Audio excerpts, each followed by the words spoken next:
Let's make a game day smoked brisket. Get a big old brisket like this, start trimming some of the fat off. That's just as best as you can. You don't have to get all of it. Then I got a nice rub from the Sportsman's warehouse, some garlic powder and some pepper, liberally sprinkling this on each side of this brisket. It's going to be phenomenal. This is a coarse black pepper I'm using, by the way. Then I got a little chimney tube. I put pellets in it. This pellet blend is a nice little blend of cherry, maple, it's the Traeger brand.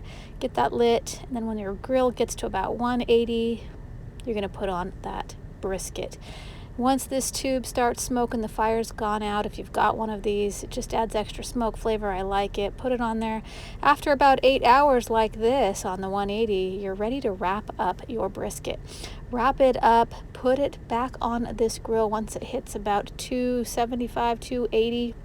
Right in there, and you're going to put it on there for about 8 hours more. You'll need to poke a probe in it and make sure it's over 202, 201, 202 degrees.